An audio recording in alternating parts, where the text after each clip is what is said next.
hoy día tenemos a dos invitados bien especiales. El primero que nos va a exponer es el doctor Álvaro González, que es egresado de la Universidad de Talca, especialista de la Universidad del Desarrollo y además docente de la Universidad de Talca en pregrado y en posgrado, ¿cierto?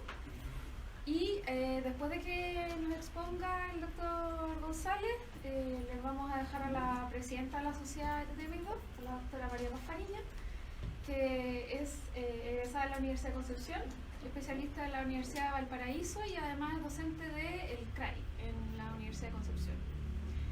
El tema que vamos a abordar hoy día es bastante polémico, ¿sí? Genera harta rencilla, pero obviamente que la idea de nosotros es abarcarlo, ojalá lograr algún tipo de consenso y por qué no generar las oportunidades para poder discutirlo, ¿ya? Así que voy a dejar con ustedes al doctor González, que nos va a hablar de relación céntrica, creencias y evidencias. Gracias. Difícil llegar a acuerdo, muy difícil. ¿Por qué? Porque en esto hay mucha creencia. Cuando uno cree en algo, cuando uno lo cree así, pero de verdad, cambiar su visión es muy difícil. Yo digo muchas veces, cuando uno cree en algo tan fehacientemente, es como la religión o la política. Cuando hay creencia por medio, la verdad es que es muy difícil cambiar. Pues yo siempre digo, mi esperanza está en los alumnos de pregrado, porque ellos vienen con su mente en blanco, ¿ya? Pero bueno, vamos a tratar de hablar un poco de esto. Relación céntrica, algún tema súper complejo de hablar. Me encantaría tener mucha evidencia, que es lo que a nosotros por lo menos a mí me gusta, pero la verdad es que hay poca, y la poca que hay no es muy buena tampoco, ¿ok? Pero sabemos de que es la herramienta que hoy en día se ocupa para poder hablar en cuanto a lo que es ontología basada en evidencia.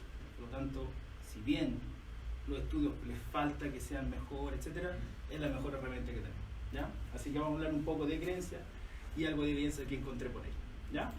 Cuando se habla de relación céntrica, lo primero que hay que asumir es que este es un problema no es nuevo. Este es un problema que lleva 70, 80, 60 años, etcétera, no sé hace cuánto ya, pero ya muchos años. Y ha pasado por múltiples definiciones y por múltiples conceptos. Ha pasado de que una posición más posterior, más superior, otros dijeron que el disco es importante, que tiene que estar interpuesto en su zona más vascular, etcétera, etcétera, etcétera, etcétera. O sea, esta es la típica cuando nosotros le preguntamos a un alumno ¿qué es relación céntrica? Generalmente el alumno hace esto y me recita la definición. Es la posición más anterior superior y recita.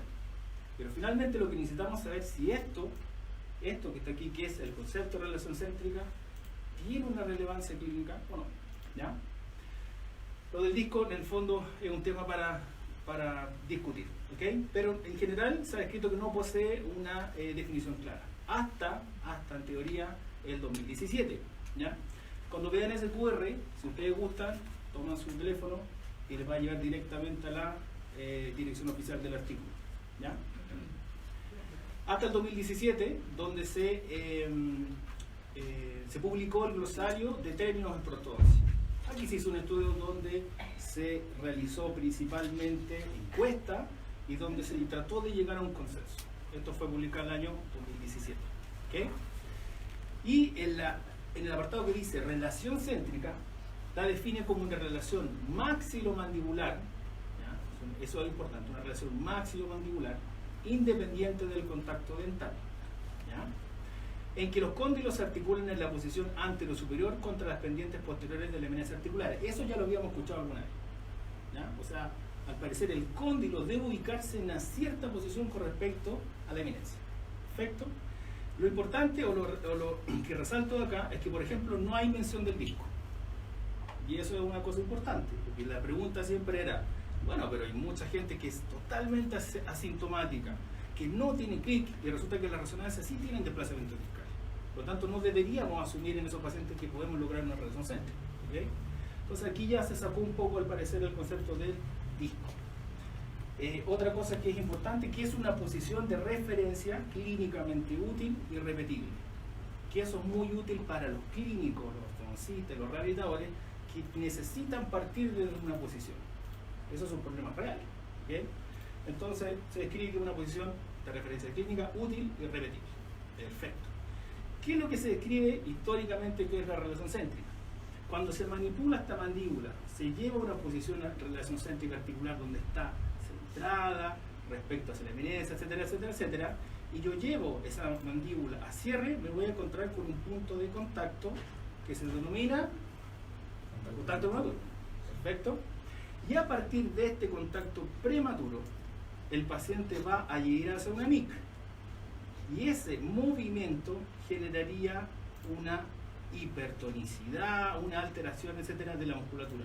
Por lo tanto, muchos, sobre todo en ortodoncia, se habla de que esta MIC sería un factor etiológico en TTM, porque generaría sobrecarga del ATM y generaría aumento de la tonicidad de los músculos. Eso es lo que nos enseñaron, ¿cierto? Esa es la teoría. Bien. Por lo tanto, tenemos que partir de que la relación céntrica, entonces, es una posición articular. Es una posición articular. Entonces, cuando digo que voy a buscar la relación céntrica, debo entender que lo que quiero ir a buscar es una posición condilar. ¿Ok?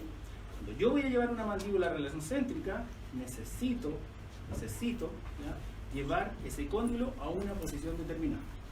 Eso hay que tenerlo claro. ¿Ok? Vamos bien.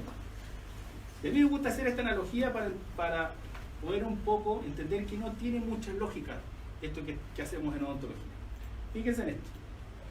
¿Puedo yo predecir la posición condilar del fémur, por ejemplo, mediante una huella plantar? ¿Puedo yo determinar en qué posición está el fémur de este paciente solamente viendo esto? Yo podría hacer teoría, decir, aquí se nota que está un poquito más notoria, por lo tanto yo podría decir, por ejemplo, que hay una mayor sobrecarga en este lado, por lo tanto, si hay una mayor sobrecarga, hay una disminución del espacio articular. Esas son conjeturas, ¿cierto? Lo lógico es, ¿esto se puede hacer? ¿Les suena lógico esto? Es muy poco lógico, ¿cierto? Pero esto lo hacemos todos los días en clínica cuando evidenciamos o vemos, por ejemplo, que hay un mayor resalte cuando yo manipulo la mandíbula. Y inmediatamente yo digo, este paciente, como adquiere una nueva posición, yo lo estoy llevando esos cóndilos a relación céntrica. Eso quiere decir que ese resalte que se generó va a significar que el cóndilo se reposicionó en una correcta o muy buena posición. Eso es una conjetura. ¿Ok? Entonces, si no puedo adivinar hacia dónde está la posición de este cóndilo, tampoco debería yo poder adivinar hacia dónde se va esto. ¿Cómo puedo evaluar la posición del cóndilo respecto a su fosa? La única forma es con una imagen. Esa es la única forma de poder saber dónde realmente se posicionó ese cóndilo. ¿Ok? Entonces, lo que deberíamos hacer es que si una posición articular, ¿ya?, si la relación céntrica es una posición articular, ¿por qué entonces observo las arcadas y no la ATM directamente? Y eso es algo que tenemos que cuestionarnos. ¿Por qué si supuestamente la relación céntrica es una posición que es articular, una posición del cóndilo respecto a la fosa, y no miramos ni el cóndilo ni la fosa? ¿Y qué hacemos? Miramos dientes. Entonces esa es la primera cosa que nosotros tenemos que mirar y decir, chupa, ¿estás haciendo las cosas bien? No lo sé. Por lo tanto, volvemos a este mismo ejercicio, el mismo video. Veo en clínica esto, veo un contacto cuando yo manipulo esa mandíbula, etcétera, pero acá no estoy viendo absolutamente nada. No veo absolutamente, es total y absolutamente a ciegas esa manipulación. ¿Ok? Algo que se describió ya el año 2003, que el registro de relación céntrica en la clínica es un procedimiento totalmente a ciegas y que sí o sí es operador dependiente. Es operador dependiente. Porque sabemos que si yo no manipulo esta mandíbula, la mandíbula se va a cualquier lado. Y eso es algo que Roth, por ejemplo, dijo hace ya varios años, que los pacientes tienen que ser manipulados para lograr este famoso rotación pura. Si no, el cóndilo y la mandíbula se va hacia cualquier lado. Eso lo sabemos hace rato. ¿Ya? Entonces vamos a tomar imágenes para poder evaluar la posición condilar. Eso es lo que debiésemos hacer. Si yo realmente me quiero hacer cargo de dirigir una posición condilar, lo lógico sería tomar en mí una imagen y en la relación céntrica otra imagen y ver si realmente logro eso o no. ¿Qué tipo de imágenes? Pueden ser con BIM, pueden ser resonancia, etcétera, lo que ustedes quieran, ambas podrían ser útiles. ¿Ya? Y yo lo que debería hacer es, cuando yo observo un resalte aumentado, cuando yo hago una manipulación, lo que debería yo tratar de adivinar, o lo que yo debería dejar claro, es hacia dónde se va a mover ese cóndilo. Eso yo lo debería tener claro, ¿ya? Y se puede ir hacia atrás, posiblemente. Podría pensar yo que si el resalto aumentó, el cóndilo se fue hacia atrás. Y si un paciente ya tiene el cóndilo en MIC posicionado de manera posterior, yo lo voy a llevar más. O podría ser efectivamente en sentido antero-superior, donde a lo mejor sí en teoría estaría realizando una mejora en cuanto a la salud articular de ese paciente. Eso no lo podemos asegurar porque, repito, esto es un procedimiento clínico que es a ciegas. ¿Okay? Entonces, yo por ejemplo, en los chicos de pregrado les digo, evalúen esa posición condilar. Quiero que levanten la mano cuál considera que está más concéntrica, la del lado izquierdo. ¿Quién quiere levantar la mano para ver si está más concéntrico el lado izquierdo? 1, 2, ¿se atrevieron 2? 3, bien. ¿Y la del lado derecho?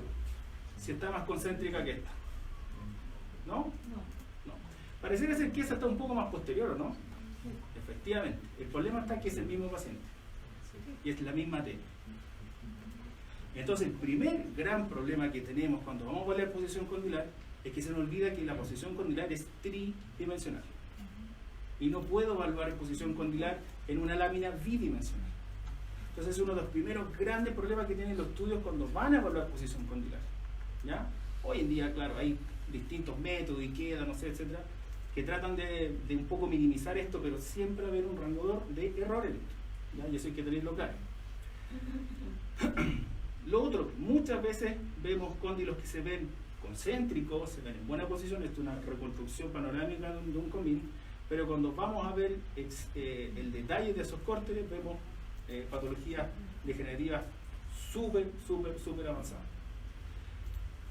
Por lo tanto, la posición condilar, eso lo vemos en clínica, muchas veces no tiene que ver con salud y enfermedad. A veces vemos cóndilos perfectamente concéntricos, muy bien ubicados, están con patologías degenerativas bien importantes. Y en otros casos vemos cóndilos que están totalmente, en fondo, marcados a posterior o a anterior, y esos pacientes están totalmente asintomáticos. Incluso en resonancia se ve que están con disco interpuesto. ¿Ya? Ese es algo clínico que nosotros vemos.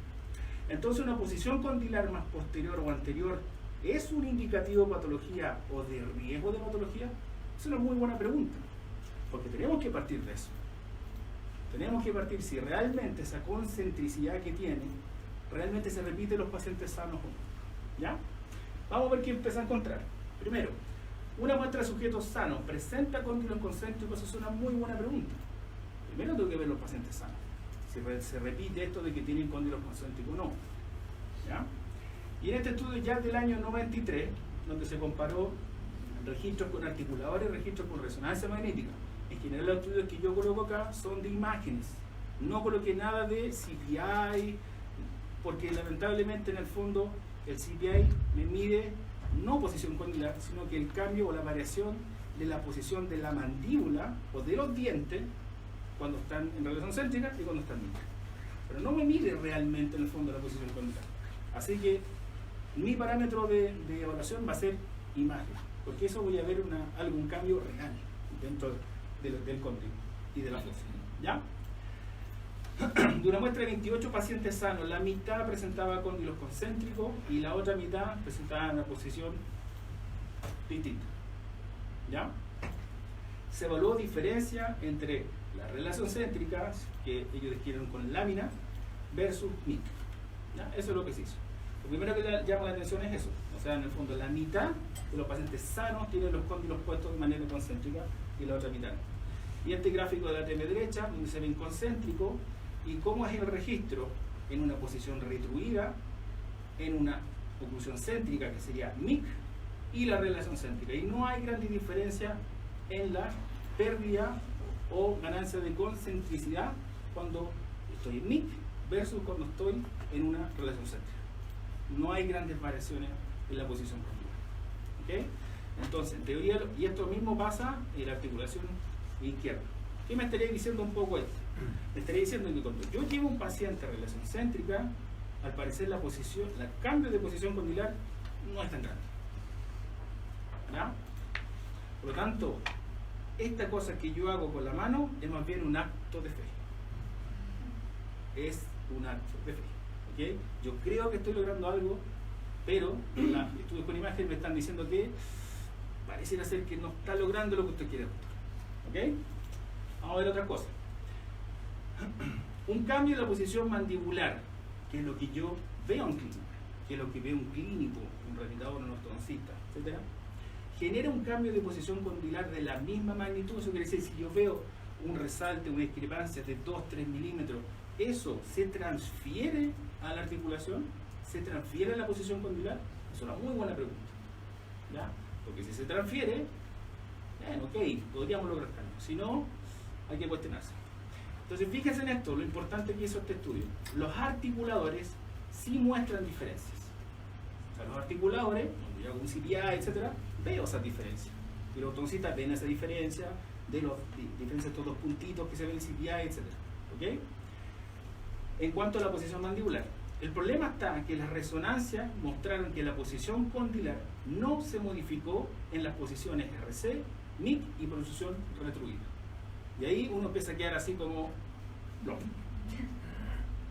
¿Ok? Uno empieza a quedar plomo. ¿Por qué? Porque esto me quiere decir que si bien yo veo un cambio a nivel oclusal, al parecer a nivel articular estos cambios no son tan notorios. No son tan notorios. ¿Ok? Y fíjense las conclusiones de este trabajo del año 95, si no me equivoco, 93, es que el concepto clínico de tratar en relación céntrica como una medida preventiva para mejorar la relación disco-condilar no fue soportada o no fue, en este caso, ¿cómo se dice? No soportada. Sustentada, gracias, por este estudio. ¿Ok? Trabajos del año 90 y tanto, o sea, ya estamos hablando de harto añito, ya nos decían cosas así. Que nos cuestionaran un poco este tema. ¿Ok? Trabajo del año 1995, donde se evaluó la posición condilar en 34 voluntarios sanos, 68 TM, y se comparó con 84 articulaciones con distintos grados de trastornos intracapsulares. Entonces dijeron, vamos a ver cómo está la concentricidad de uno, vamos a ver cómo está la concentricidad de otro, en este caso con artrografía. Cuestionable, ok, sí, puede ser. Pero relata un poco lo mismo. Se observó en general que los pacientes sanos, la distribución o disposición de los cóndilos es aleatoria. O sea, muchos de estos tenían concéntrico, pero muchos sanos tenían disposición exterior y muchos de estos tenían disposición posterior. Y se observó que en los casos de desplazamientos discales aumentaba la disposición hacia posterior, algo que en clínica muchas veces uno ve, y las luxaciones discales sin reducción aumenta ese número, a pesar de que esas diferencias no son significativas, lo más seguro por el N que tenían, pero hay una cierta tendencia al parecer a que los desplazamientos discales sin reducción tienden a llevar el cóndilo a una posición más posterior. Ahora la pregunta es la posición posterior en la que llevó al desplazamiento discal sin reducción? ¿O simplemente en el fondo fue la luxación la que llevó este cóndilo hacia atrás? Esas son cosas que todavía no tenemos tan claro. ¿Ya? Y esto mismo nosotros lo evaluamos el año 2014 aproximadamente, así que sí, el 2014, con aproximadamente 19 pacientes que hicimos en la Universidad de Talca y vimos exactamente lo mismo. En este caso, el paciente con trastornos temporomandibulares, la disposición de los cóndilos era total y absolutamente aleatoria. No había grandes diferencias entre que los que están enfermos necesariamente tienen que estar más hacia posterior o necesariamente más hacia posterior. Eso no ocurre. Así que se repite una vez más. ¿Okay? Entonces, el primer punto que hay que dejar en claro, y es una buena conclusión, es que no existe un parámetro de salud o enfermedad en cuanto a posición condilar. ¿Y a qué me refiero con esto? Esto no quiere decir que si un paciente tiene un cóndilo más hacia anterior o un cóndilo más hacia posterior, necesariamente ese paciente va a estar enfermo. ¿Ya? Entonces, ese parámetro no existe. Es el primer gran problema que tenemos. ¿Estamos? Algunos de acuerdo, otros no, puede ser, pero en el fondo no, hasta el momento no se ha demostrado que la concentricidad sea algo que indique salud. ¿Ya? Bien. ¿Cómo vamos, Laura? Bien, me quedan 15 minutos. Entonces, los registros de relación céntrica ¿llevan realmente los cóndilos a una posición más centrada o antero-superior? Eso es una súper buena pregunta. Ya sabemos que los pacientes sanos no necesariamente tienen una concentricidad de la posición del cóndilo. Y la pregunta ahora, estos registros, que cabe destacar que los registros hay muchos, que los ortodoncistas ocupan un tipo de registro, que los rehabilitadores ocupan otro tipo de registro. ¿Por qué? Por un tema de escuela, porque su profesor se lo enseñó y sería. No hay mucha evidencia por medio, simplemente eso. Entonces vamos a ver en el fondo si realmente estos registros cambian o no cambian la posición mandibular o la posición condilar. Fíjense, en este estudio del 2015, si no me equivoco, se compararon 20 pacientes sintomáticos y 20 asintomáticos y se comparó la posición condilar con CONVIN entre relación céntrica, que aquí ellos describieron que lo hicieron con una especie de jig, y la MIC. ¿En qué se observó? Mucho número. Pero créanme que en el fondo lo que más cabe recalcar es que en MIC, por ejemplo, no hubo grandes diferencias en cuanto a la posición condilar al compararlo pacientes sanos o asintomáticos con pacientes sintomáticos, ¿ya? Ni en MIC ni en relación céntrica. Cuando se compararon ambas muestras, pacientes sintomáticos y asintomáticos, ocurrió exactamente lo mismo. O sea, no hubieron grandes diferencias en cuanto a la posición condilar. ¿Qué dijeron ellos finalmente? De acuerdo a estos resultados, la relación cóndilo-fosa en sujetos jóvenes fue similar entre relación céntrica y MIC. Un poco de lo que ya decíamos, que al parecer, si yo clínicamente veo un cambio, parece que ese cambio no repercute mucho en la posición condilar, ¿ya? Y que la presencia o ausencia de TTM no se asocia con una posición determinada en las ATM. Exactamente lo que habíamos dicho. O sea, en el fondo, no porque esté enfermo va a tener una posición, no porque esté sano va a tener tal posición. ¿Ok? En cuanto a evaluaciones con resonancia, por ejemplo, en este estudio se evaluaron 19 pacientes, hizo algo similar, se evaluó MIC, relación céntrica con chin point y power center. Se evaluaron 3 posiciones. Y se comparó la posición condilar con resonancia magnética. O sea, en el fondo, cuál de estos registros era capaz de generar cambios en la posición mandibular, ¿ya? Y hacia qué dirección eran los cambios. Y fíjense que en este mostraron cambios que eran muy variados. Aquí lo bueno que tienen es que tienen un rango de confianza que yo lo eché menos en los estudios, donde fíjense que puede ir desde menos 1 a 2,9 milímetros en sentido anteroposterior. O sea, se pueden ir hacia atrás como se pueden ir adelante en sentido anteroposterior. Eso quiere decir que un registro, al comparar una MIC con relación céntrica, puede haber el cóndilo incluso se puede adelantar 3 milímetros o se puede ir hacia atrás 1,2 milímetros. Y un patrón de movimiento que es total y absolutamente al azar. Y eso es lo importante. Y cuando nosotros manipulamos la mandíbula, el cóndilo se va para cualquier parte. ¿Ya? Nuestros hallazgos muestran que el posicionamiento posterior del registro en relación céntrica y el posicionamiento anterior del power center y ROP no ocurre. No ocurre. ¿Ya? O sea, lo que yo creo que está ocurriendo en boca, la verdad que no está repercutiendo, cuando yo evalúo una imagen, en el cóndilo. ¿Ya? Otro estudio con resonancia magnética, se evaluaron 19 pacientes y se evaluó los cambios de posición del disco, relación céntrica, posición de reposo clínico y MIC. ¿Y qué se observó? Algo similar. Se observó que los cambios en la posición hubieron protrusiones y hubieron retrusiones más o menos el mismo porcentaje, tanto en el lado derecho como en el lado izquierdo.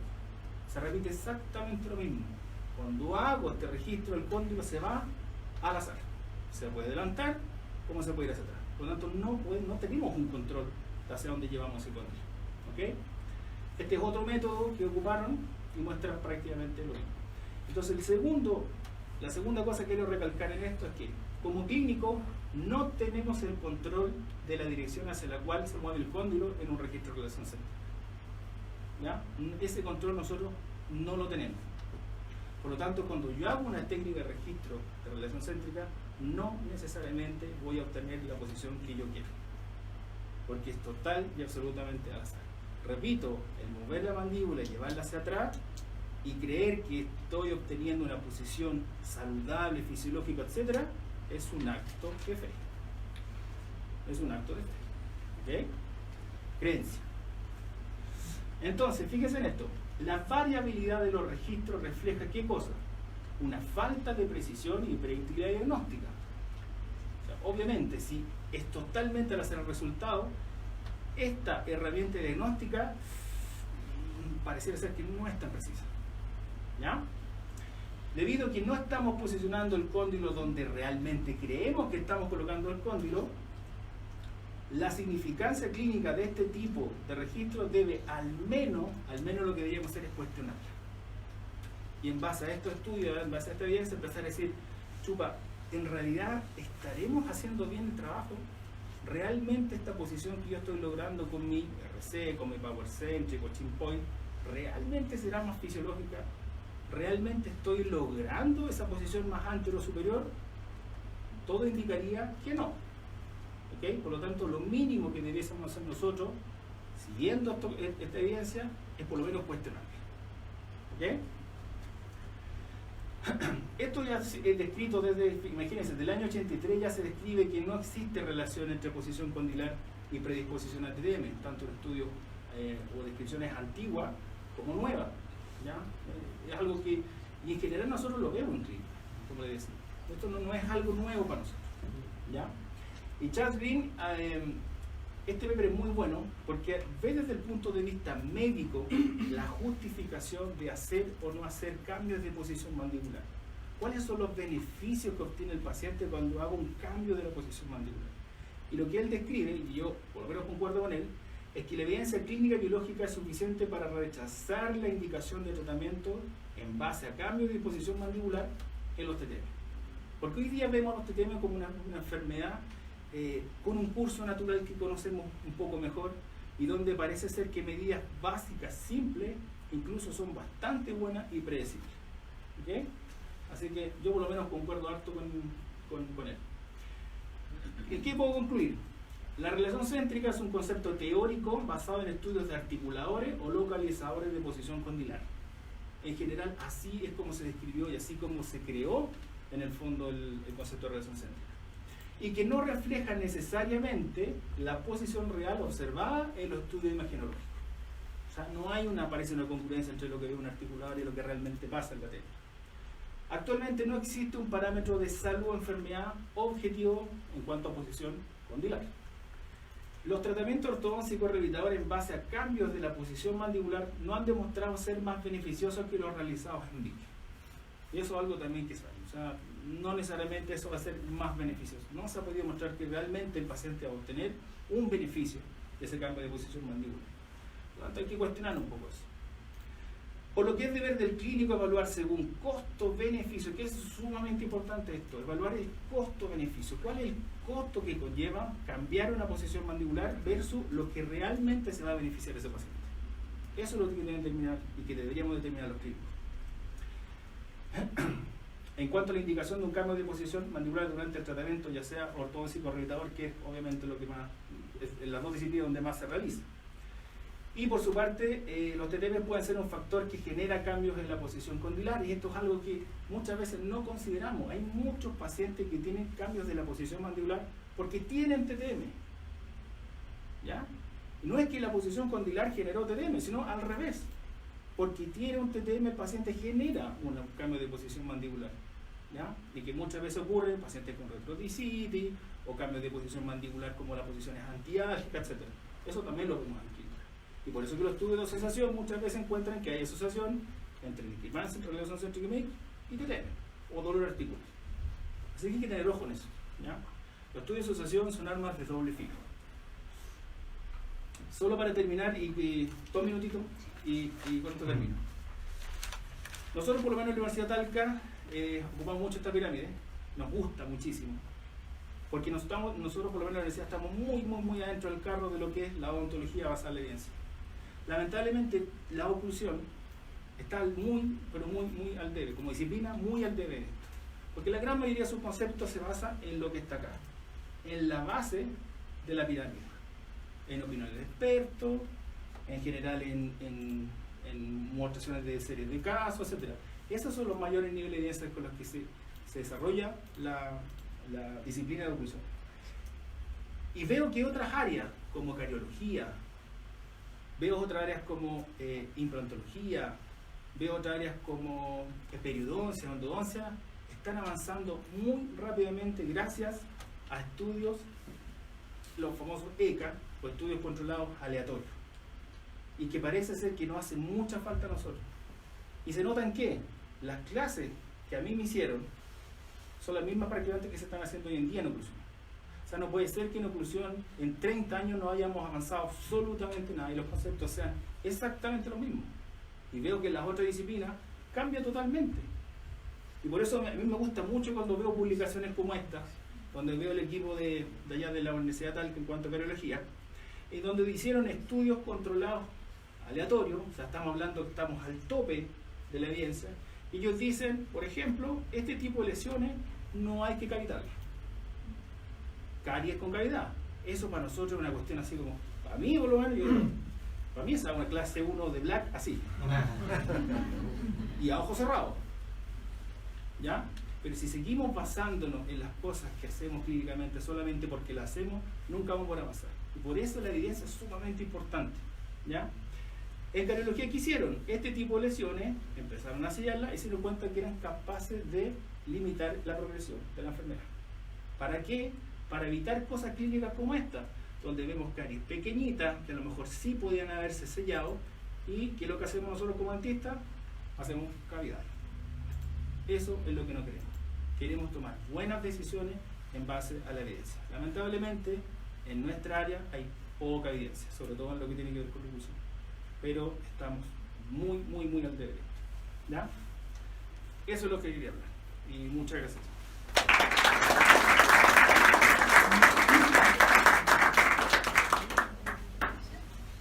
¿Alguien tiene alguna pregunta para el doctor? Aprovechamos de dar el espacio. Diga. ¿Esta es una pregunta de dónde? Ahí va. Es muy interesante el tema. Cuando tú trabajas con temas de pacientes que han perdido mesa posterior, desde el punto de vista más de rehabilitación, se vuelve aún más interesante, porque en la práctica muchas veces cómo devolvemos esa posición condilar a un paciente que queda perdido porque ha tenido una posición recursiva por Posición de acomodo. pues una acomodo. Exactamente. Entonces la práctica ahí es cuando uno dice, bueno, todas estas técnicas que si bien no van a compensar, pero sí van a llevar a lo mejor a una oclusión más estable, que sí.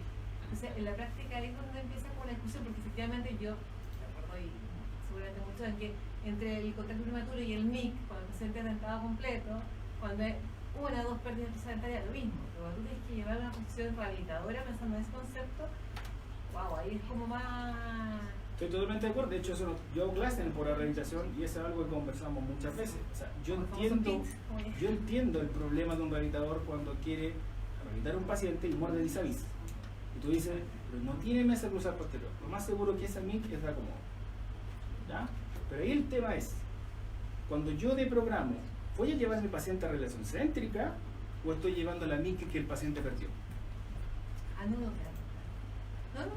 Entonces, Sí. lo que tú estás haciendo es llevando al paciente a la MIC. Sí. Porque ese paciente ya no, esa MIC que trae no es la de él. Por algo súper evidente que no es mesa cruzal posterior.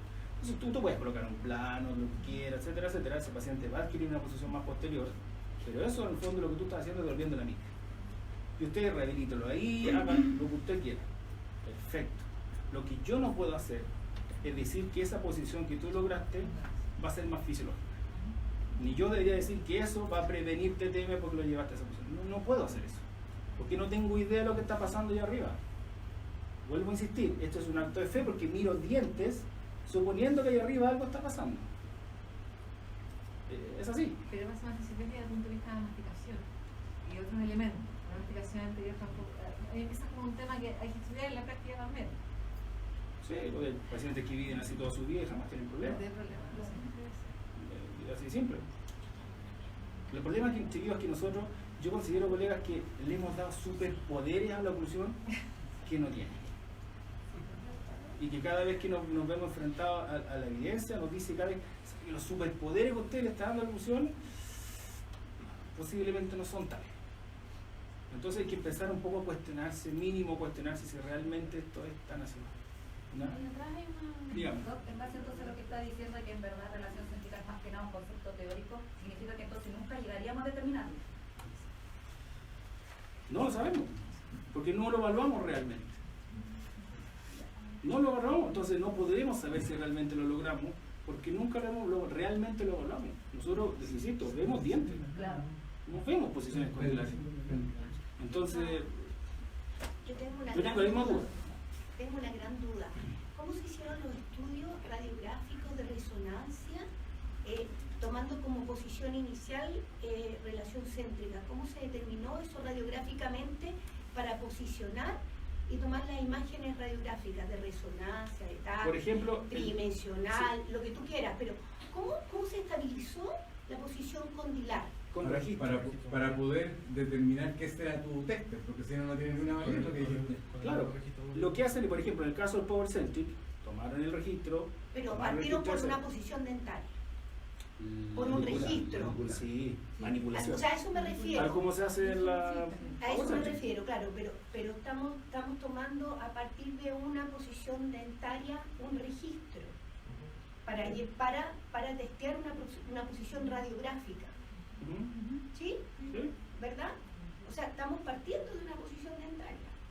Pero Partimos de la misma. Mira, por ejemplo, en la resonancia que vimos, se hizo Y la primero, miramos con un registro para tomar la Exacto, relación. exacto.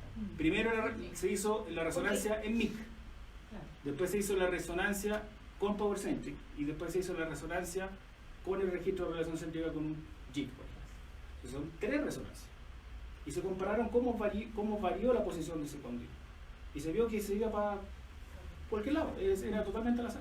Por eso, pero no era inicial, porque inicialmente, a ver, la oclusión, yo veo muchos pacientes de dentado parcial y los contactos dentarios, así sea un contacto dentario, orienta la mandíbula. Orienta a través de la propiocepción, a través de los Sí, receptores, sí. ¿cierto? Es como yo le digo a los estudiantes, mira, te estoy diciendo que vaya a la esquina que está más iluminada, si no el paciente lo desventa completo. O sea, de alguna manera es una orientación, y esa orientación dentaria determina también una orientación tridimensional condilar, que puedo estar de acuerdo contigo en pensar que a lo mejor no es la céntrica, ¿te fijas?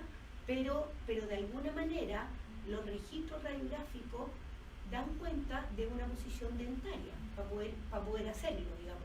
Parte el clínico haciendo un Power Centric o un JIC. ¿Sí? Ay. Es lo que es. Profe.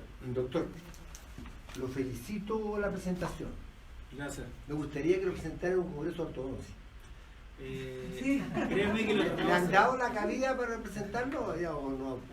A ver, o sea, yo sé que en el fondo, yo hago clases en ortodoncia en el posgrado, ¿Sí? y la aceptación ha sido buena en general, porque ellos ya lo ven con altura de mira, están, como les digo, la universidad entera se está subiendo al carro de la odontología basada en evidencia, entonces eso, la cosa es, o se suben al carro o se quedan abajo. Entonces cuando cada vez vamos leyendo, incluso nosotros mismos leemos, comparamos papers, vamos viendo, etcétera, nos hemos dado cuenta de que hay muchas cosas que tienen sentido de por lo menos cuestionando las bases de todo esto. Y eso es lo que se ha hecho en ortodoncia. Ahora, si están o no están de acuerdo en el ortodoncista, eso es más complejo, porque en ortodoncia todavía es muy fuerte lo de la escuela de Roth, la escuela de Lee, entonces lo de la escuela es tan fuerte que lamentablemente entrar con evidencia ahí es súper complejo. Es que sabe, doctor, el paciente acude a nosotros cuando solucionemos un problema y nosotros no le aplicamos Roth, ni Lee, ni él. Es el nombre de cada uno el responsable.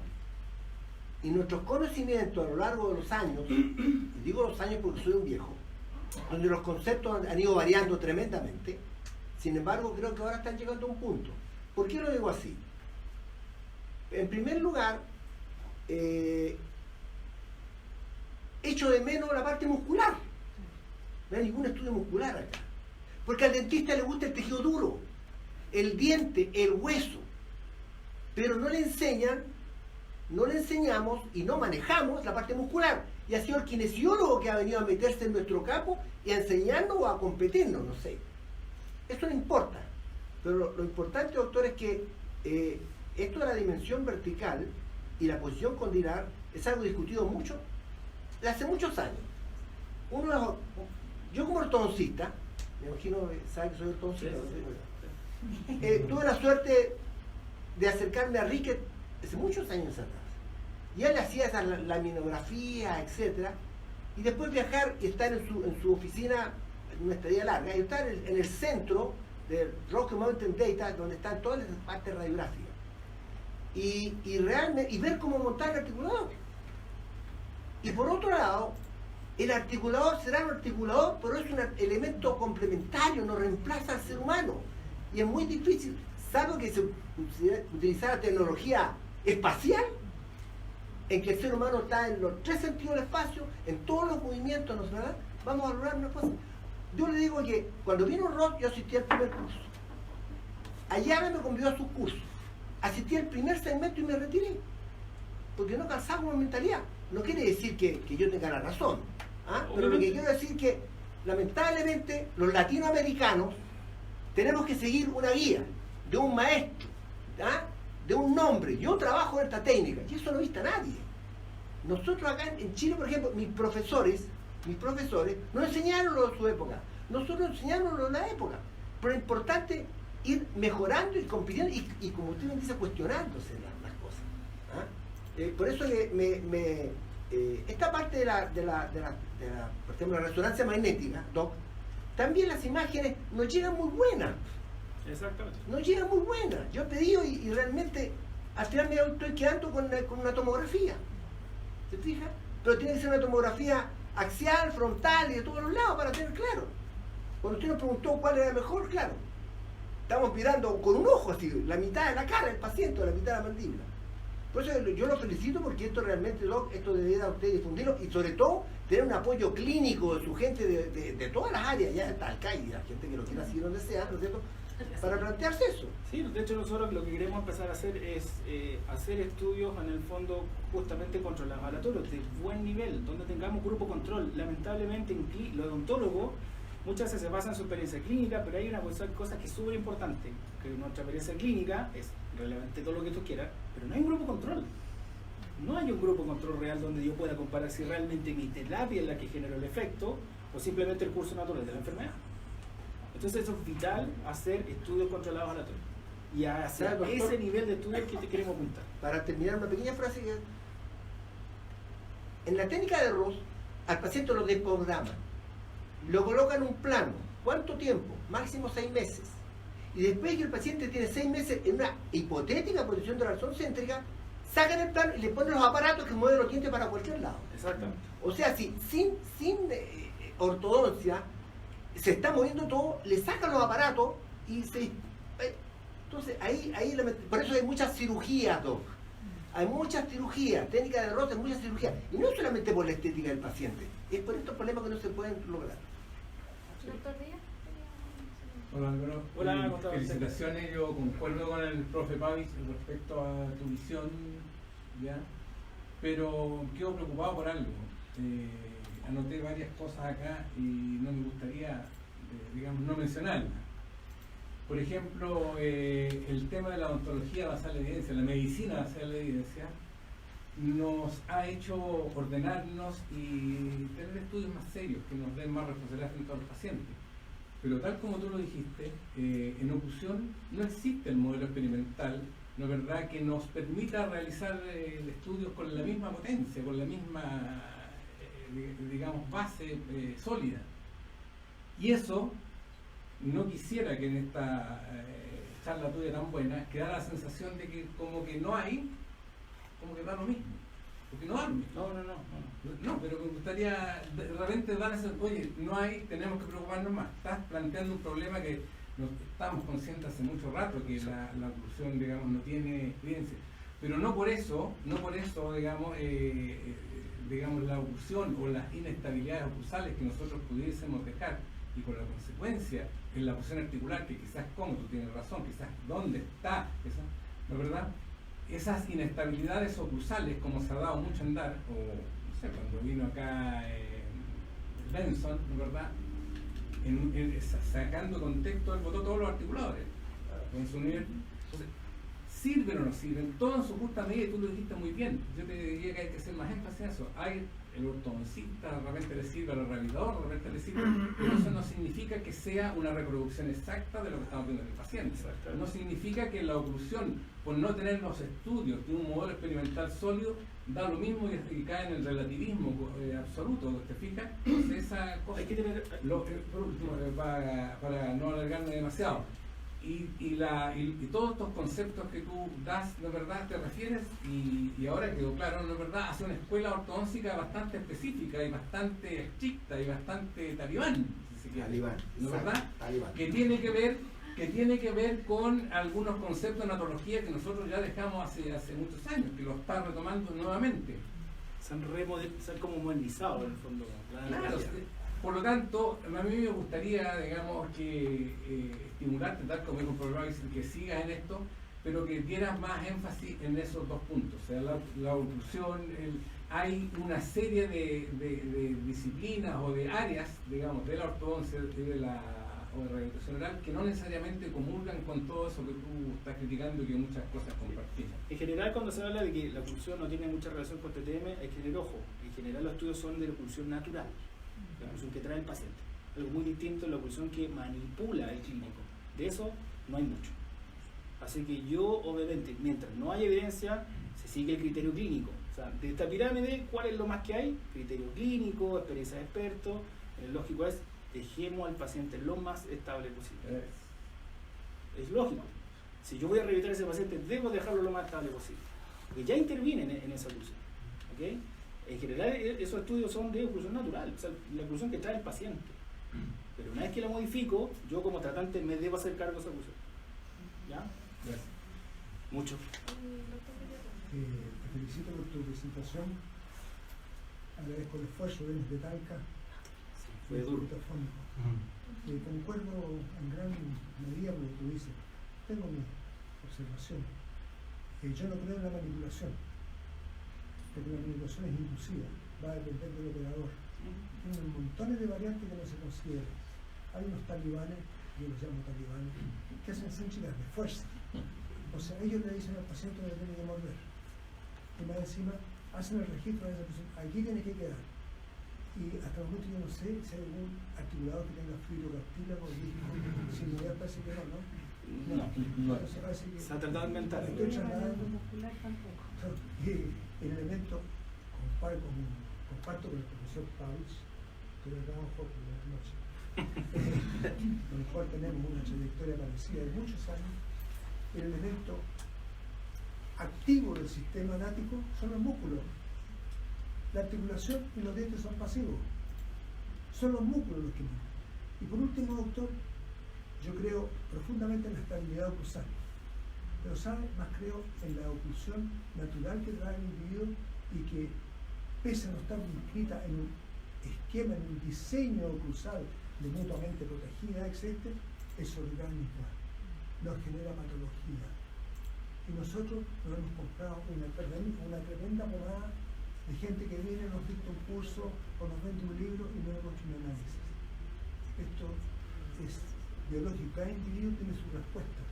Los tratamientos, las pautas de tratamiento que pongamos con los TTM, algunos resultan, otros no, siendo la misma, pero los individuos son diferentes.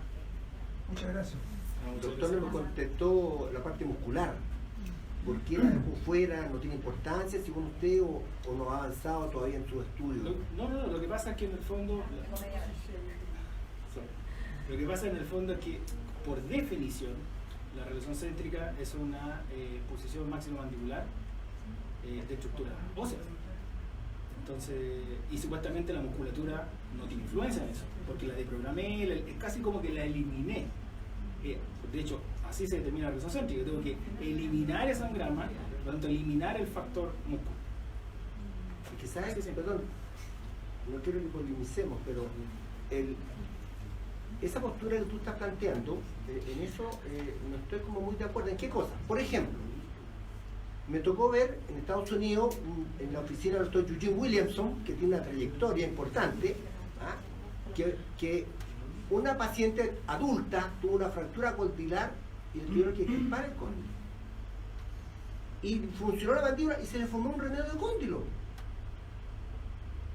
O sea, la musculatura contribuyó a que se formara un cóndilo, no era un cóndilo perfecto, pero funcionalmente la paciente estaba pero feliz de su vida, ¿te fijas tú? Entonces, yo creo que estamos, vuelvo a lo mismo, le estamos dando demasiada importancia al tejido duro, que ahí la tiene, por supuesto, la articulación, pero la parte muscular es la que hay que evaluar. Doc. O sea, usted que es investigador, investiguelo y síguelo. Para la próxima charla. Dejémonos, por favor. que- No, está bien, está bien. Muchas Sí, gracias.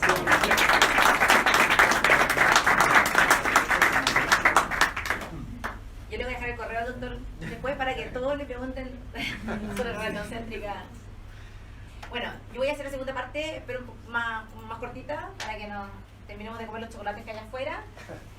Un poco, yo siempre cuento que como de mi viaje por la oclusión, yo cuando egresé el año 2008, egresé con toda la evidencia encima del alumno posgrado y renegaba completamente la oclusión y decía, no sirve para nada, no se ve que lo evalúan. Y en la medida que me fui haciendo clínica, y que me fui cada vez dedicando a trabajar en un hospital y ver pacientes uno y otro, y empecé a darme cuenta que había ciertas cosas de la oclusión que eran sumamente relevantes y claro, no encontramos la razón seria como un punto, encontramos como un área de estabilización ortopédica, y empecé a sentir que habían cosas que tenían que ver con estabilización mandibular o con dimensión vertical que sí me hacían clic, y eso es lo que yo vengo a compartir con ustedes respecto a lo que es dimensión vertical. Bueno, lo primero, el concepto de dimensión vertical está definido en base a dos variantes, es decir, ¿esto es fisiología o es estética? Porque lo que tú piensas en dimensión vertical, piensas en el surco nasogeniano, ¿cierto? En la comisura, entonces, ¿voy a ver estética o voy a ver función? ¿Qué es lo que estoy devolviendo finalmente? Bueno, como ya todo lo tienen descargado en el celular, ¿cierto? Lo último, este es un consenso de expertos y esto es importante. Cuando no hay evidencia que sustente lo que yo digo, al menos que haya un consenso de expertos, es a partir por algo y uno tiene que agarrarse a lo que existe, ¿cierto? Entonces, existen, al menos cuando uno habla de dimensión vertical, 3 conceptos que uno tiene siempre en la cabeza, que es postural, el heli y oclusal, ¿sí o no? Eso es lo único que hay de dimensión vertical. Ahora, los conceptos y las definiciones están claras, están súper claros. Lo que no tenemos claro es qué abarca esto. Porque todas estas son preguntas que no están respondidas en los libros, no están respondidas en los papers y que, perdonen, no se van a responder nunca. ¿La dimensión vertical se mantiene estable durante toda la vida? Desde que la dimensión natural erupciona a los 70 años, ¿mi dimensión vertical debería ser estable? ¿O esto debería variar el resto de la vida? Nadie sabe, nadie ha hecho ese estudio. ¿Hay compensación? Dicen que los dientes sobre erupcionan o que crece el hueso alveolar. ¿Eso pasa? ¿Alguien midió eso en una panorámica de seguimiento cuando los pacientes fueron perdiendo los dientes, cuánto crecía el hueso alveolar? Eso está descrito en el libro, en base a que alguien lo pensó. Pero, ¿eso pasa? ¿Hay compensación? ¿El diente sobre erupciona? ¿Sale la raíz para arriba? ¿Crece el hueso alveolar? ¿Se ha medido eso? ¿La dimensión vertical oclusal es fisiológica? O sea, tiene una función. ¿Cuál es porque yo siempre le pregunto a mis alumnos de posgrado, dígame la importancia clínica, es decir, ¿qué pasa si pierdo dimensión vertical? ¿Cuál es la importancia clínica? ¿Qué le va a pasar al paciente? ¿Qué le va a pasar al paciente cuando pierda la dimensión vertical? ¿Está determinado eso? Si aumento la dimensión vertical, ¿se mantiene el ELI? Algunos dicen que el ELI es inmutable, o sea, si yo aumento 5 dimensión vertical, el ELI crece para abajo y entonces todo crece. O tú puedes ocupar el espacio del ELI y entonces se colapsa la dimensión vertical. ¿Qué pasa? Eso tampoco está estudiado. Cuando hay pérdida, al revés, cuando yo voy a un dentado, tengo una pérdida de dimensión oclusal durante mucho tiempo, ¿qué pasa con la dimensión postural? ¿Permanece estable? Porque todo lo que yo hago en la fonética, estoy suponiendo, cuando hago el test fonético, que la dimensión vertical postural parece estable porque voy a restarle el ELI para decir cuál es la dimensión vertical oclusal. Yo tendría a pensar que si un paciente perdió los dientes hace 30 años, su dimensión vertical postural también cambió. Por lo tanto, el test fonético ya no serviría. ¿Se relacionan las clases esqueletales con la dimensión vertical? Yo pienso que sí, ¿cierto? La dimensión vertical, un paciente podría tener aumentada la dimensión vertical naturalmente porque tiene un patrón hiperdivergente. O un paciente muy clase 2-2, yo podría decirle, oye, tú tienes pérdida de dimensión vertical. A un paciente de 25 años porque la clase esqueletal es una... Como que eso me pasa a mí, yo miro al paciente y digo, este paciente tiene pérdida de dimensión vertical evidente y es dentado natural, nunca ha tenido un desgaste dentario. Eso tampoco está en los libros. ¿Existe un método para medir dimensión vertical de verdad? ¿Existe? Existe una variedad de métodos, como quien vende, digamos, articuladores. Entonces, ¿cuál es el mejor? ¿Debería existir un método para dentado, uno para desdentado? ¿Cuál es? Entonces, ¿Y qué mido cuando mido dimensión vertical? ¿Qué estoy midiendo? ¿Un espacio? ¿Un área? Entonces, estas preguntas, que son las preguntas clínicas a lo que yo me enfrento, eso no está en los libros. Y ni siquiera están en los estudios y nadie lo está investigando. Así que vamos a morir con esto. Esto es lo clínicamente relevante. ¿Sí o no? No sé, porque no todos los pacientes son iguales y yo no puedo establecer una receta para esto. Entonces, lo primero es que para mí la dimensión vertical sí es estética. Y entonces si el paciente tiene una necesidad estética, yo tengo que restaurar la dimensión vertical y eso es un para todo. Ahora, desde el punto de vista funcional pueden pasar tres cosas. Cuando tú tienes pérdida de dimensión vertical, digamos, puede pasar nada. El paciente perdió dimensión vertical y no le pasó nada y está sano. Como muchos estudios vamos a ver, o sea, que han publicado pacientes desdentados y que no les pasa nada. Y están comiendo su papillita, ¿cierto? Pero también la pérdida de dimensión vertical puede determinar que el arco de cierre no se termine y que el cóndilo vaya hacia atrás porque el arco de cierre sigue funcionando y es la teoría entonces que se comprime el espacio retrodiscal y el paciente le duele el oído. Y uno le pone el acrílico a la prótesis, le aumenta la dimensión vertical y el paciente sana. Eso puede pasar. Eso en algunos pacientes pasa, no en todos, yo diría que no en la mayoría. O lo otro que puede pasar es que por falta de dimensión de soporte posterior, el paciente vaya en una posición más anterior para encontrar el contacto anterior y entonces saca el cóndilo de su estabilidad ortopédica, y el paciente tiene una opción adelantada. Bueno, esas son las tres cosas que pueden pasar. Si alguna de ellas tiene relevancia clínica, yo pienso que va a depender de la adaptación del paciente. ¿Sí? No es como que eso es una sentencia de nada, digamos. Pero puede pasar cualquier cosa. O sea, tampoco es que tú puedas decir, perdió dimensión vertical, entonces señora, usted, ahora en adelante, le va a caer las 7 plagas. Bueno, esto es un estudio de Åkesson, de Moreno y Åkesson, que ellos decían, bueno, ¿qué pasa cuando está alterada la dimensión vertical? Y esto es una revisión de la literatura del año 2015, ¿cierto? Principalmente pensando en los TTM. Y lo primero es que lo mismo que decía Álvaro, los estudios no son buenos, no hay cosas controles, ¿cierto? Y lo que más hay son reportes y opiniones de expertos. Sin embargo, lo que sucede, al menos cuando tú aumentas, porque aquí el problema es que pasa cuando te pasas de dimensión vertical y aumentas más, ¿qué le pasó al paciente? Y lo que dice Moreno y Åkesson es que el paciente se va a adaptar, ¿sí? El paciente a cualquier cosa se va a adaptar a lo que le venga. Entonces, si hay síntomas, podrían ser transitorios y que en realidad no estás causando nada muy terrible por si te pasa de dimensión vertical. Entonces, y este estudio apunta un poquito hacia lo mismo. Este es un estudio súper interesante porque es de 250 pacientes edéndulos y uno asume que un paciente edéndulo es pérdida de dimensión vertical. Todos estamos de acuerdo con eso, ¿cierto? Porque es evidente. Pero de estos pacientes, 118 nunca habían usado prótesis. Nunca habían ni un poco de prótesis, se mantenían en edéndulo hace mucho tiempo, porque este es un estudio turco, me parece, claro. Y de los 132 habían usado prótesis. Entonces uno dice, ¿cómo son los resultados en base bueno, este fue el índice de Helkimo, no sé si ustedes lo conocen, los más antiguos lo van a conocer, ¿cierto? Pero el índice de Helkimo es un antiguo que medía signos y síntomas de TTM, el primero, que es el que escribió. ¿Y qué es lo que tenemos? Que no hay estadísticas, o sea, no hay diferencias estadísticas en cuanto a los pacientes y los síntomas de los que usaban prótesis y de los que no usaban. Tampoco hay diferencias estadísticas si las prótesis tenían mala retención, mala estabilidad o si tenían algún error oclusal o algún esquema oclusal distinto. O sea, la prevalencia era baja, la prevalencia de TTM siempre fue baja. Y cuando les pusieron las prótesis, efectivamente, hubo una mejora de los síntomas, pero no fue significativa. Siguió siendo, se pasó de un 8% a un 7,2% de prevalencia de TTM. Por lo tanto, el haberle puesto prótesis a un paciente que tenía no dimensión vertical no mejoró los síntomas de TTM. Y es más, la mayoría de los 118 que nunca usaron prótesis tampoco tenían TTM. Entonces, yo creo que esta es la palabra clave. Tú lo que tienes que evaluar es la capacidad de adaptación del paciente. Ahora, eso es. ¿Cómo evalúa eso? Es como la mano del clínico. Yo creo que usted sí se va a adaptar. No sé cómo se puede evaluar eso, pero finalmente a veces es mejor como no tocar antes de preventivamente tocar, y seguir al paciente y evaluarlo. Entonces, a mí, de todo lo que yo he estudiado de dimensión vertical, ¿qué es lo que me parece? Que pensar que la posición de reposo es fija e inmutable, la posición de reposo, es insostenible. La posición de reposo varía y todos reconocemos por lo menos el estrés, ¿cierto? Pero no solo el estrés, o sea, también varía si tienen los ojos cerrados o abiertos. Todo varía. Entonces, ¿cómo voy a mantener la dimensión vertical de reposo de un paciente que va a tener que abrir y cerrar los ojos durante el día, cambiar de posición de cabeza? Que voy a buscar un punto exacto. Entonces, lo que uno tiene que pensar es que la dimensión vertical o cruzal, y esto yo lo pienso también para el concepto de la relación céntrica, es un rango de posición, es un espacio, y que nosotros llamamos un espacio de confort. Por lo tanto, es el paciente el que le tiene que decir dónde él está confortable. Es un espacio de confort.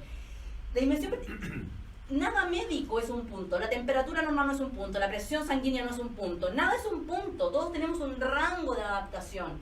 Y en odontología todos tenemos un rango, la oclusión, todo. Por lo tanto, esa zona de confort te la tiene que retribuir el paciente y no tenemos que pensar ni en la relación céntrica ni en la dimensión vertical como un punto estático.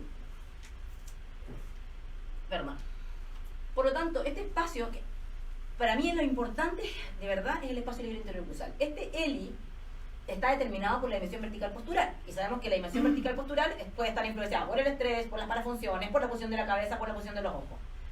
Por lo tanto, no voy a estar evaluando yo todas estas cosas en los pacientes. Relájese.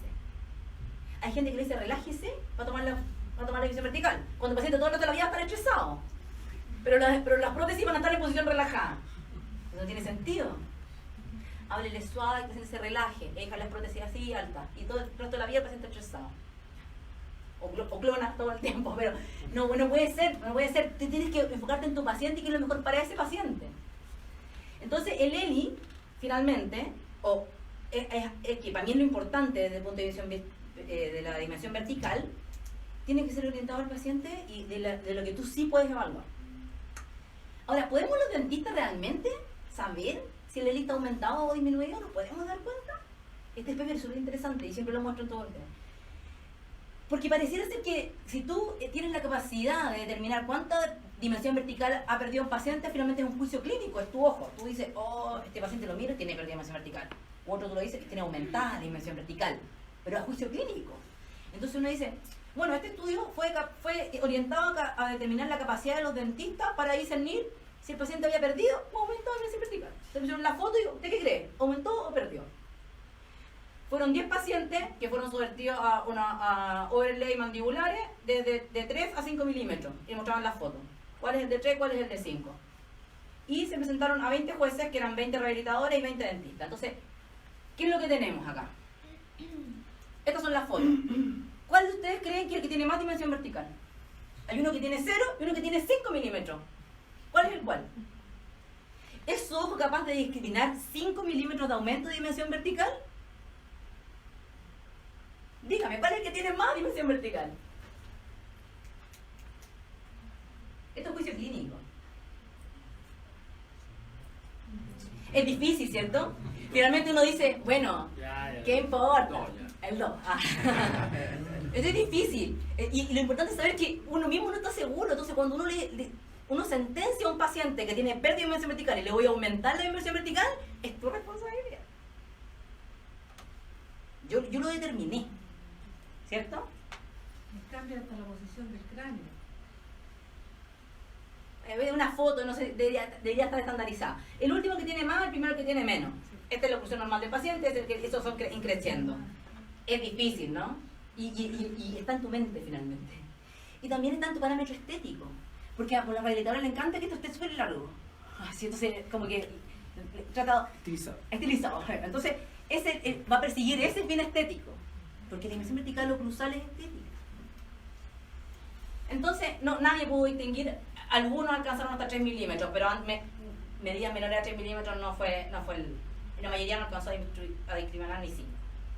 Entonces, teniendo el concepto, bueno, pensando que los pacientes se adaptan a todo, que es lo que yo soy fiel, como me lo creo fervientemente, este paper dice, bueno, a lo largo de toda la historia de las prótesis, la mayoría de los pacientes han tenido éxito en el tratamiento y la mayoría con errores relativos de cálculo de dimensión vertical y de relación céntrica. O sea, los pacientes igual se terminan adaptando a la mala mano clínica, digamos. Entonces, equivocarse en medir dimensión vertical no necesariamente conduce a un error en la fabricación de las prótesis. No es tan importante que tú no calcules bien la dimensión vertical oclusal. Todos estos estudios son hechos en dimensión vertical oclusal. Cuando usted rehabilita a un paciente con prótesis, es la dimensión vertical oclusal la que usted está rehabilitando. Pero ¿qué pasa con el ELI? Que a mí me importa.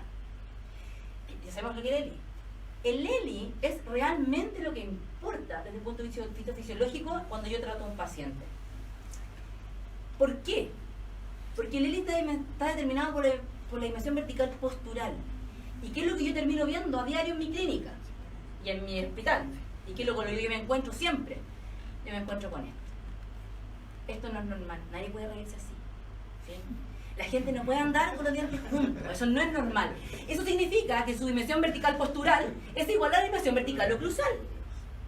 La dimensión vertical postural es la que realmente tiene importancia fisiológica, porque eso implica que al levantar esta mandíbula para mantenerse así, que no sé por qué lo hace, eso aumenta la presión articular, suprime el cartílago, un cartílago que no se va a lubricar, que según que eso no va a producir adherencia y adhesiones a futuro, o sea, tú estás enfermando un tejido. Cuando yo hago esta charla siempre le digo a mis alumnos, ¿cuántos de ustedes están ahora con los dientes juntos, escuchando mi clase? Eso no es normal.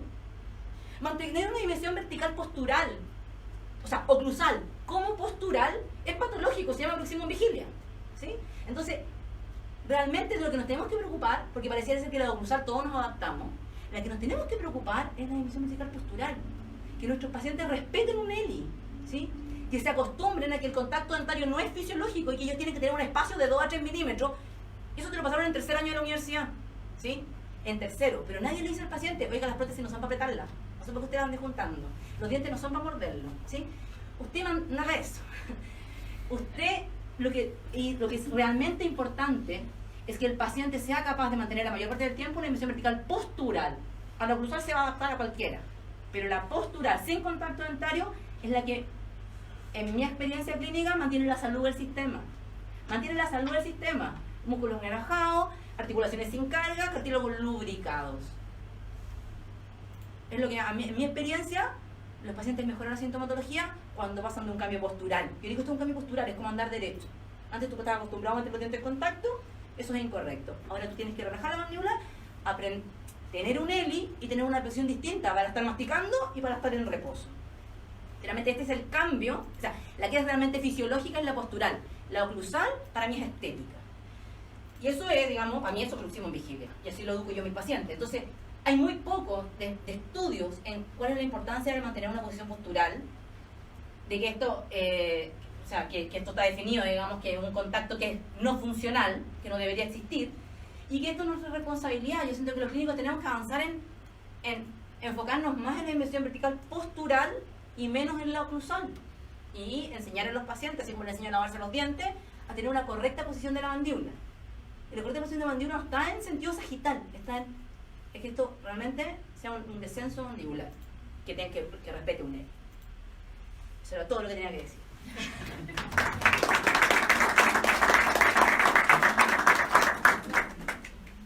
¿Alguna pregunta para mí?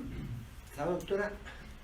La felicito por rescatar el espacio interoclusal. Estaba perdido, parece que no existía. Tenía que ser separado. Pero ¿cómo usted mide y le da seguridad que está en el punto adecuado la dimensión? Yo pienso que cada paciente tiene un espacio distinto No, interoclusal. pero ¿cómo lo hacen un paciente? En la clínica, ¿cómo lo mido? Así, mire. Así lo mido. Una vez que educo a mi paciente, veo si yo puedo hacer eso en el paciente. Y si el paciente está con los labios cerrados, y digo, ahora, ¿cómo está tu mandíbula siempre que ves tele? Por ejemplo, así. Perfecto, lo lograste. Así lo mido. No me importa el milímetro, me importa que el paciente esté la mandíbula flotando, como decía Dawson, ¿no? Flotando en la mandíbula. Soportada por la musculatura, sin contracción, que permita que un manipulador pueda ir y golpearlas y castañarlas. Y que por otro lado, hay algo que no hay que olvidar, y usted lo sabe. ¿Cuántas veces durante el día vamos con esa distancia interoclusal y cuántas veces tenemos contacto dentario? Bueno, pero no sé si contarles lo importante. Es que en mi experiencia es que el paciente se dé cuenta, hoy sabes que me estoy lavando el pelo y estoy apretando los dientes. Hoy sabes que estoy viendo tele y tengo los dientes juntos. Hoy estoy escuchándote aquí y tengo los dientes juntos.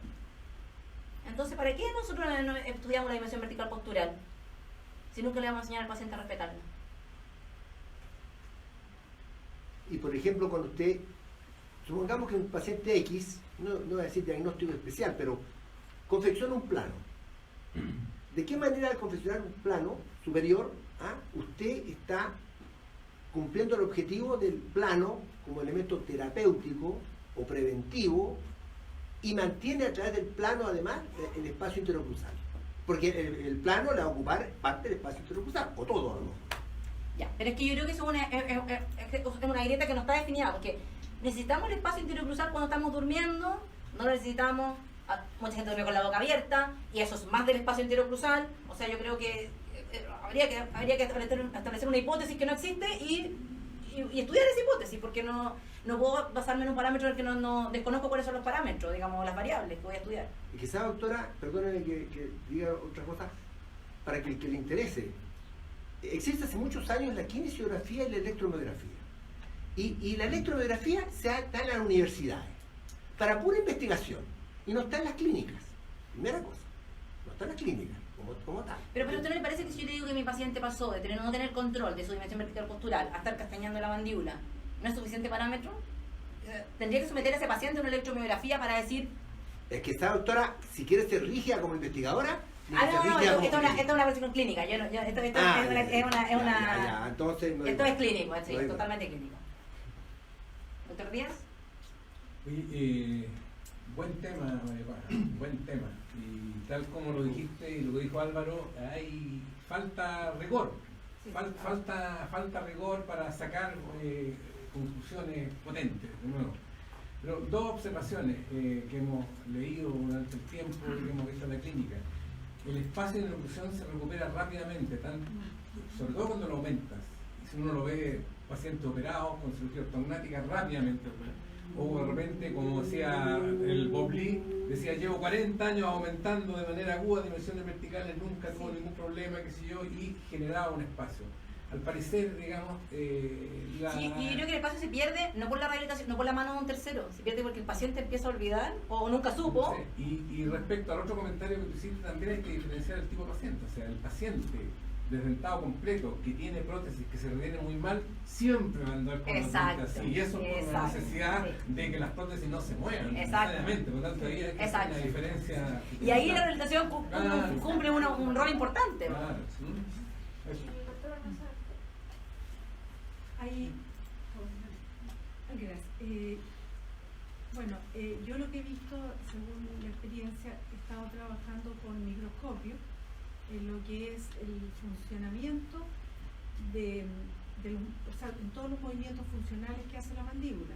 Y lo que me he dado cuenta es que hay una relación directa entre la forma que tiene el plano cruzal, no solamente si tiene las curvas bien o no, sino que en la deformación con respecto a una horizontal verdadera y en el acomodo postural del paciente.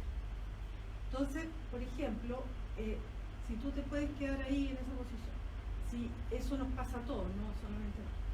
Si uno, por ejemplo, posturalmente ve a una persona que tiene el hombro derecho un poco más arriba que el hombro izquierdo, y en cuanto si lo ve tridimensionalmente, ese paciente no tiene mayores problemas con respecto al funcionamiento y al estar apretando las piezas de a no ser de que ya se empieza a manifestar alguna inflamación en alguna parte del cuerpo generada por esa postura que no está equilibrada.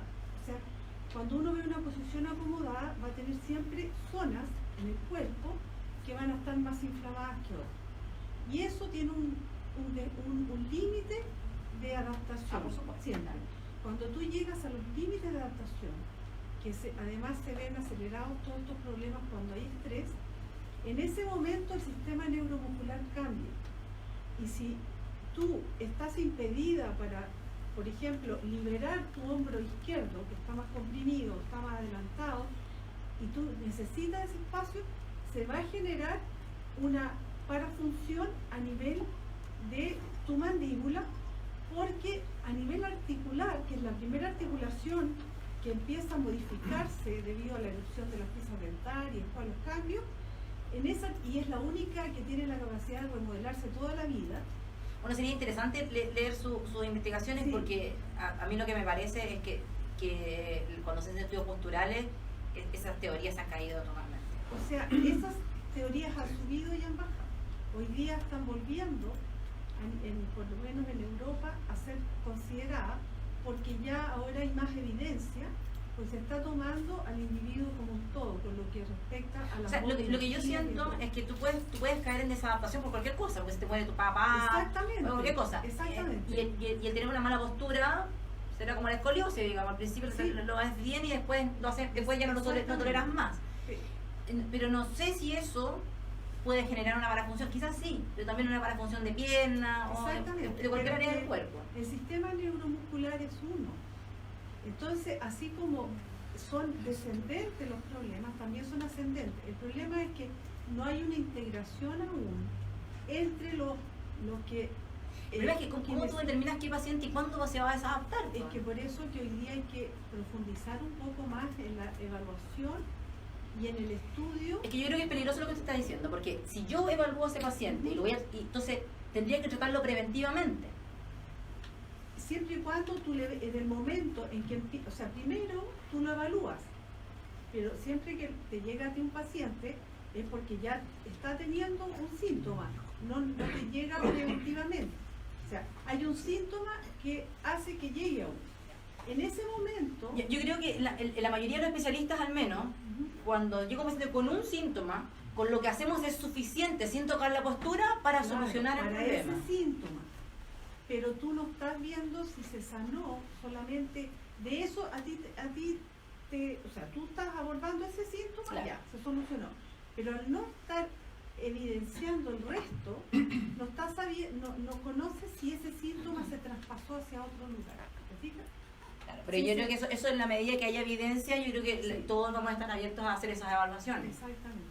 Pero claro, eso tiene que surgir. Bueno, yo quería hacer un comentario que tiene que ver un poco con cómo se ha seguido un poco hablando de lo mismo respecto a esto, y no hay como conclusiones que sean realmente valederas, y que tienen que ver básicamente con un problema epistemológico que raya en la episteme, que es el conocimiento, y la opinión. Yo no sé si alguien acá puede levantar la mano y decir fehacientemente que un conocimiento no está basado en una opinión, porque de ahí parte todo, en función de poder hacer investigación. Y todo lo que hoy día es la medicina basada en la evidencia y los experimentos en general son súper sistemáticos. Son súper sistemáticos. Pero en la medida en que no se mezcle hoy día, desde el punto de vista de la investigación, a todo nivel, en ciencias sociales, en ciencias médicas, en ciencias básicas, un concepto de una mirada cibernética de cómo nosotros vamos a establecer estas relaciones, ¿ya?, de un cuerpo organizacional. Si al final lo que estamos buscando y evaluar es una organización. Un sistema masticatorio tiene una organización. Y la relación céntrica, que lo que muestran básicamente, y lo que muy bien dijo Álvaro, son imágenes bidimensionales con una medida, un parámetro en pacientes estándar. Y eso tiene que ver con que la sistemática de la investigación es muy distinta a la sistémica de la investigación. Y por años han sido sistemas contrapuestos de investigación. Y yo creo que eso tiene que cambiar. Que la sistemática de la investigación tiene que ir de la mano con lo sistémico. Y lo sistémico implica ver las relaciones de esta organización. O sea, yo no me puedo quedar con la imagen y decir este cóndilo está más arriba, más atrás, sin considerar lo que muy bien decía el doctor Pavich, la neuromusculatura. ¿Qué relación tiene la neuromusculatura con la función articular? ¿Qué relación tienen los dientes con la función articular? Y en función de eso, probablemente vamos a lograr tener investigación que va a salir un poco de esta concepción de la medicina basada en la evidencia. Esta rueda de ratón. Que lo único que muestra es evidencia de un experimento. ¿Se fija? El tema atencional, que faltan dientes, y ahí la oclusión también pudiera tener una relación que no ha sido investigada en un concepto relacional. Y eso es tremendamente importante para tomar decisiones. Para tomar decisiones. Pero ahí tiene que haber un cambio de paradigma en función de la investigación, ¿ya? Y lo que yo voy a decir ahora, lo voy a decir aquí, no lo digo en mi universidad porque tengo que seguir haciendo investigación clásica con el clásico método científico. Una de las principales piedras de tope para poder mezclar episteme, doxa, con sistemática y evaluación sistémica es el método científico. ¿Por qué? Porque el método científico y la ciencia clásica pone de pie un observador universal y una narrativa invariante, que no varía de individuo a individuo. Entonces probablemente jamás, espero que no sea así, Pero está difícil, vamos sí. a poder llegar a Va a tener estar una difícil. medicina personalizada si no logramos entender que el paciente tiene un entorno ideológico, tiene una relación respecto de la organización a la cual llamamos sistema musculoesquelético masticatorio, y fuera de eso hay aspectos biopsicosociales que también tienen sus cosas y que rayan un poco en lo que tú decías delante. El paciente tiene procesos mentales, si aquí las neurociencias cognitivas no están fuera, ¿ya? Y los procesos mentales, como decía el profesor Varela, el proceso mental no está en la mente, no está en el cerebro. Uno dice un proceso mental y lo focaliza básicamente en el cerebro. La mente está en todo el cuerpo, en todo el cuerpo.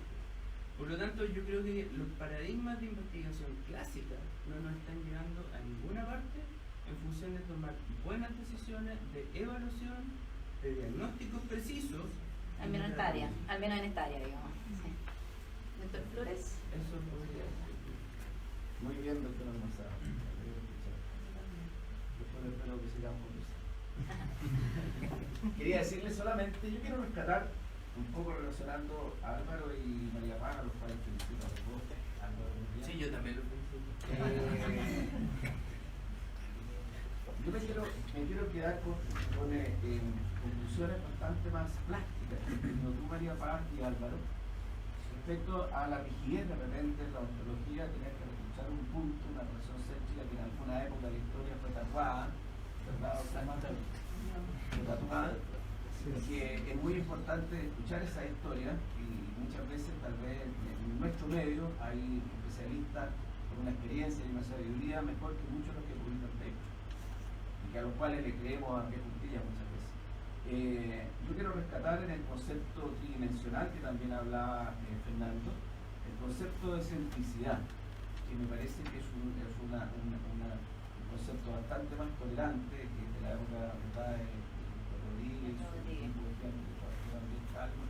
y varios más, en donde tiene ciertos rangos de tolerancia que el ser humano los tiene incorporados desde el día y va a ser así probablemente los seres vivos para siempre. Ahora, lo que se determina en definitiva, como dijo Álvaro, es un concepto y se busca un concepto de estabilidad, que incluso en la definición física acepta pequeñas perturbaciones. O sea, ni siquiera rige en física. La estabilidad física acepta pequeñas perturbaciones. Y probablemente esos estudios donde sea una relación céntrica 1 milímetro más adelante, 1 milímetro más atrás o más arriba, es fisiológica para el paciente que la tiene 1 milímetro más adelante, 1 milímetro más atrás. ¿Qué queremos? ¿Que todos tengan el mismo espacio de oclusión, o el mismo espacio interarticular? Para mí eso es irrelevante. ¿No? Lo importante es que el paciente realmente tenga... Exacto. Exactamente, de repente se forman incluso los alumnos conceptos. Pero doctor, ustedes que son profesores universitarios tienen que... O sea, a mí yo cuando empecé a estudiar medición vertical, yo me empecé a enfocar mucho más en la postural y finalmente lo único que evalúo la postural porque la postural me da lo mismo. Y esas cosas como que siento que el pregrado no alcanza a los alumnos. Los alumnos siguen pensando en la medición vertical o oclusal. Siguen siendo que lo único que tienen que evaluar es la medición vertical o oclusal. O sea, es lo único que se evalúa. Disculpa, algo corto, y ese es un grave problema sistemático en función de que la física y la matemática se han transformado en el fin de la investigación y no en el medio para poder llegar a conclusiones que tengan que ver mucho más allá con temas de relación. Lo que decía el mismo, la posición del cóndilo aquí y allá y esta suerte de centricidad mandibular y tolerancia. Yo no creo que exista el concepto de tolerancia. Yo creo que los pacientes individualmente en su entorno y su campo semiótico generan situaciones que hacen que enfermen más o enfermen menos, pero no que toleren, sino que hay un tema relacionado. Bueno, pero es casi semántico. No es semántico, es epistemológico. Y ese es el problema de la investigación en ciencia hoy día, y es un problema serio y un problema grave. ¿Por qué? Porque la gente está haciendo papers para publicar y tratar de impactar. ¿Impactar en qué? En la revista y en factor de impacto. Y si le damos una vuelta, la investigación hoy día debiera ser al revés. Debiera buscar impacto para después publicar. Mira los comités de ética en que tú presentas un proyecto de investigación y la primera pregunta que te hacen es ¿en qué revista lo quieres publicar? A mí eso me hincha cierta parte de mi organismo y me da ganas de tomar mis cosas y mandarme a cambiar. Porque ¿cómo te pueden poner en el primer objetivo la revista Easy con el mejor factor de impacto? O sea, ¿cuántos pacientes usted va a mejorar la calidad de vida con este? Ese es el impacto. Uno tiene que tener un impacto para que después ese impacto tenga una relación directa con la publicación y el impacto a nivel no global, si la ciencia no es universal. ¿Qué le importa en términos relativos lo que está haciendo el Álvaro a un gallo que está trabajando en Siberia? ¿Tú crees que le importa? Hay que hacer ciencia aquí, para Latinoamérica. Y en fármaco nos pasa eso. Cuando mandamos publicaciones de uso de pregabalina, el uso de opioides, la primera crítica que tienen los gringos es que nuestros pacientes están subtratados, que buscamos otras alternativas terapéuticas porque los subtratamos. Obviamente un gringo en Estados Unidos de América o en Alemania va a tolerar 600 miligramos de pregabalina sin problema. Aquí con suerte el 125 es el promedio. En el promedio, con un paciente con náuseas, con vómitos, tratado con domperidona. Ni siquiera bien sin necesitar coadyuvante. ¿Te fijáis? Entonces esa es la principal crítica. O sea, nuestra población es distinta, hay que hacer ciencia para Latinoamérica, hay que escribir en español y el impacto tiene que ser hispanoamericano. O sea, a los gringos no les interesa. Para los gringos nosotros todavía andamos con taparrados. Mira, me voy, pero les quiero decir una cosa. Nosotros somos profesionales de la salud.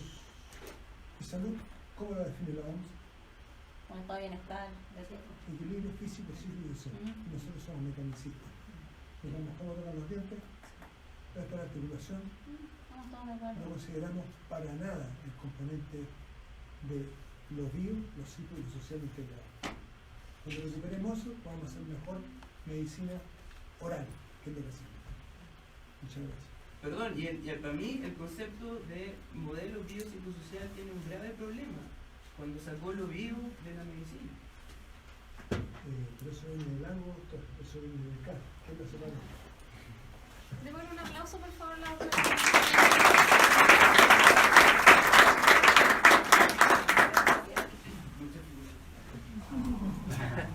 Muchas gracias.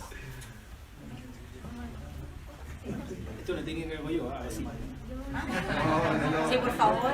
Ahí. A lo Messi. Estoy acostumbrado, vamos así. Ahí está, va. Nada más. Súper, gracias. Esto es una ayudita. Bueno, muchas gracias. Oye, bueno, felicitarlos a todos por la asistencia, agradecerles tanta participación. Rafa Laneas así. Muchas